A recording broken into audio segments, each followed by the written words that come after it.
Hello mga boss, this is Niala TV. At for today's video mga boss, meron tayong dumating na package. Ito ay Weixin T2 intercom na nabili natin sa Shopee ng 1,179. So dalawang piraso yung binili ko para tigisa kami ni Mrs. kapag magbabiyahe. So ito ay walang music sharing, pero ito yung kanyang mga feature. Yan, meron siyang Bluetooth 5.0, noise reduction, Type-C fast charging. Yung battery capacity niya is 800 mAh battery, waterproof, full duplex intercom, automatically answer calls, high quality speaker, at Qualcomm chip.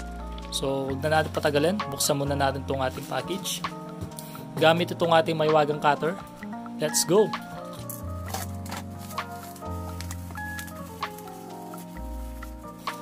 Yan mga boss, dalawang piraso nga sila. Ayan, di ba? Weixin T2. Yan, helmet headset. Budget bill lang siya. Ayan, made in China.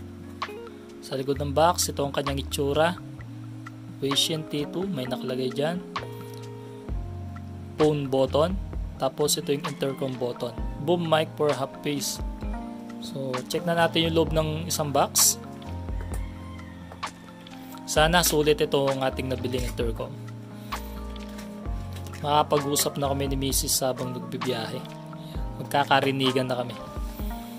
Okay, di na siya panay kurot lang. Yan. Itong intercom, check muna natin.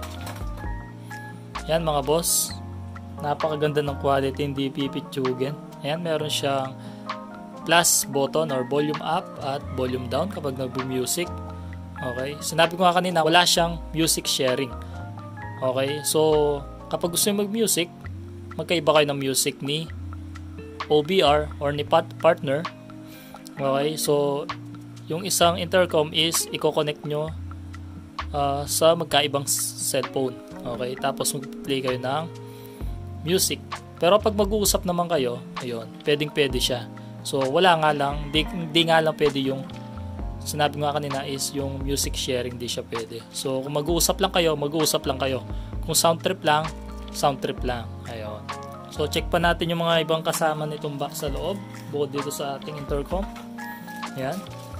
So meron dito USB Type-C cable. Nakita ko na. Ayan. Okay, USB Type-C nga siya. Tapos syempre itong may adhesive na ididikit sa helmet. Okay. Tapos ito naman yung pwede nating i-clip sa helmet yung ating intercom. Kung ayun yung gamitin to, yung may adhesive, kasi ito permanente na eh. Halimbawa ito, magpapalit kayo ng helmet, pwede to kung iba-ibang helmet yung ginagamit nyo. Ito yung lagay nyo. Tapos salpak lang natin tong intercom. Ayan. Meron naman siyang tatlong butas. Tapos may tatlong nakaangat dito. Ayan. Ipapasok lang natin siya. So magsisimula sa taas, pababa. Ayun. Maglalak na siya. Tapos i-clip nyo lang sa helmet. Bitawan muna natin. So meron pa siyang kasama dito. Ito. Meron siyang tinatawag na boom mic. Okay. Tapos i-test din natin siya habang nagbabiyahe kung maganda talaga yung kanyang speaker. Sabi kasi doon sa description is, or sa mga reviews is, maganda naman yung kanyang sound quality. Malakas naman. Ayan. So natutupi ito. Mamaya ship natin siya dun sa loob ng ating helmet. Ayan. Okay, meron siyang adhesive. Babakbakin nyo lang yan or tatanggalin nyo lang itong puti para idikit sa loob ng helmet mamaya. Tapos meron pa siya ditong ganito. Ayan. So itabi muna natin to. Check natin yung other box. Ito naman yung isang box. Fast forward ko na lang. Check ko lang naman kung tama yung nasa loob.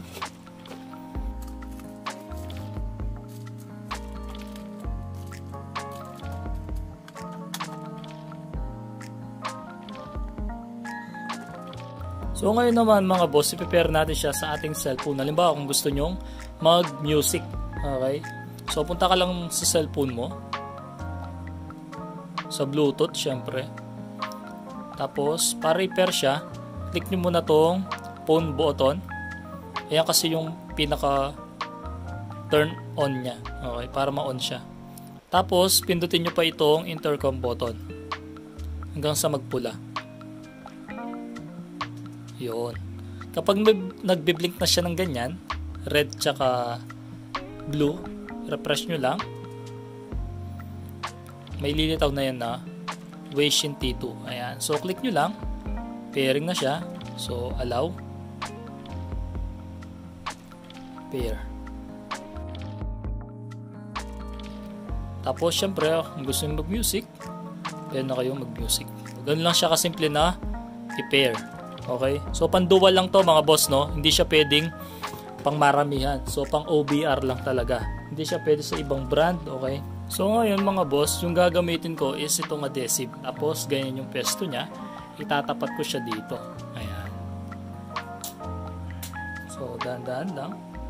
Dapat siguraduhin nyo din na tama yung pesto na gusto nyo. Kasi permanente na to.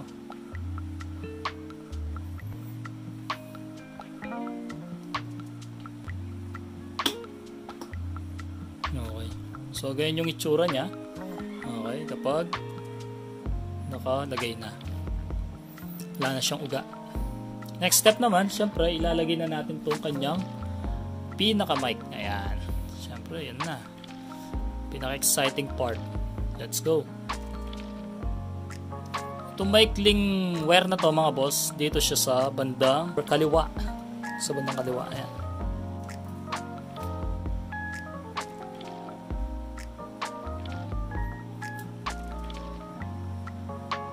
Siguro na itong padding. Napagkita ko sa inyo. Ayan. So, dito natin siya ididikit dito sa loob kasi natatamaan yung ating muka. Dito sa ilalim niya.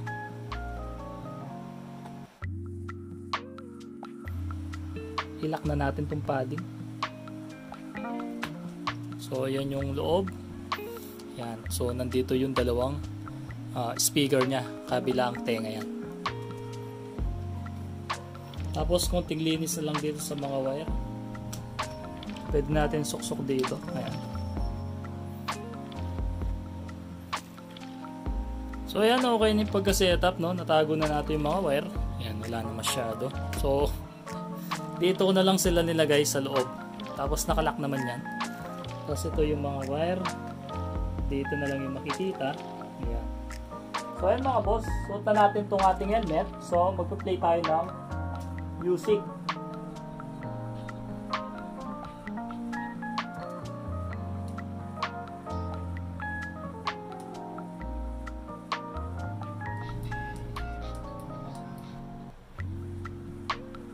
Ito lang yung verdict ko mga boss. Napakalakas ng kanyang speaker, malinaw, at sulit sa presyo na 1.1. Kung gusto nyo rin bumili mga boss, no, nasa description at comment section yung Shopee link. Okay, iwan ko na lang dyan para di na kayo maghanap sa Shopee. Para ma-direct na lang kayo doon sa product. Yan, napakalupit, napakaganda. Tapos, mamaya naman yung sa half face yung install natin. Let's go! Mga boss, dito naman tayo sa helmet ni Mrs. So, ang gagamitin ko pa rin dito mga boss is adhesive pa rin, no? So, ganyan yung pesto niya. Ayan. So, dito natin siya ilalagay. Mas maganda siya dito.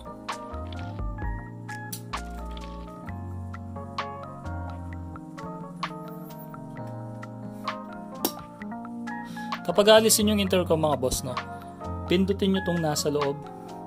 Ito. Yan. Tapos angat nyo. Yun. So maalis nyo na siya. Ganun lang siya kadaling baklasin pag nakalock na. So pagpapasok nyo, pababa lang. Yun. Maglalak na siya. Yun. So mapapansin nyo mga boss, no, nagkukulay parang ano siya, kulay pink. Kunin ko lang yung isang helmet. Ayan mga boss, kung mapapansin nyo, para silang nagbiblink na parang kulay pink. So, naka-pair na yan. Okay? So, ngayon naman mga boss, papakita ko sa inyo kung paano sila i-pair. Okay? So, una, pindutin muna natin tong call button. Okay? I-on muna natin yung pares na device. Or yung ating intercom. Yan. Kapag nagbe-blue light na sila na ganyan, pindutin naman natin tong intercom button dito sa kabila. Dapat mag red and blue na siya na light. Ayan. Kapag ganyan na mga boss, click nyo naman to ng isang beses.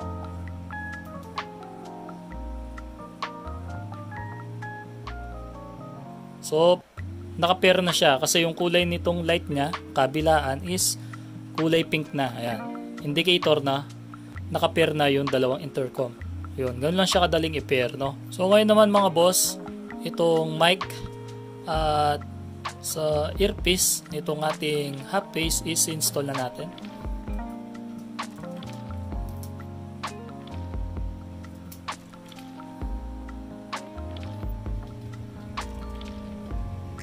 Ito mga boss, no, tatago ko muna yung mga wire nitong ating intercom.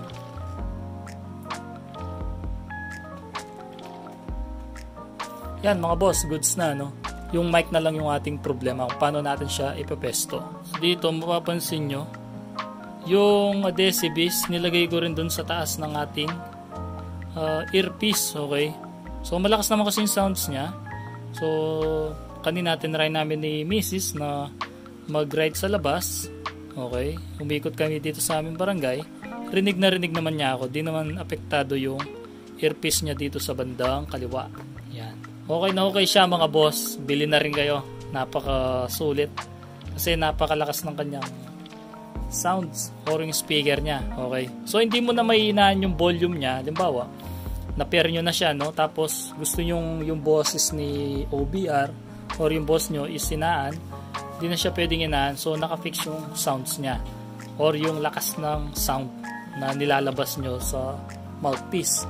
Okay, so ganun siya. Kasi tinaray ko siya kanina habang nababiyahe. Hihina ko sana yung boses ni OBR kaso or ni Mrs. kaso ayaw niya ngang humina. So pang music lang talaga to. Ito naman mga boss, yung gamit nito sa pinakita ko nga kanina is volume down, volume up. Okay, kapag nagbi-music na kayo, no, sa music lang to. Tapos kung gusto nyo i-next, okay, yung minus sign or previous is yung plus sign. Ayan, baliktad siya, no? Ganun siya nag-work. Ayun, so ganun na lang ginawa ko dito sa half face. Ayan, discard ko. Tapos natago ko naman yung mga wire. So dito na lang yung lilitaw niya na wire. Yan mga boss, sana nag-enjoy kayo dito sa ating video at sana may natutunan kayo. Kung gusto nyo bumili mga boss, no, iwan ko yung Shopee link sa description at sa comment section. Yun lang sa video na to. Bye!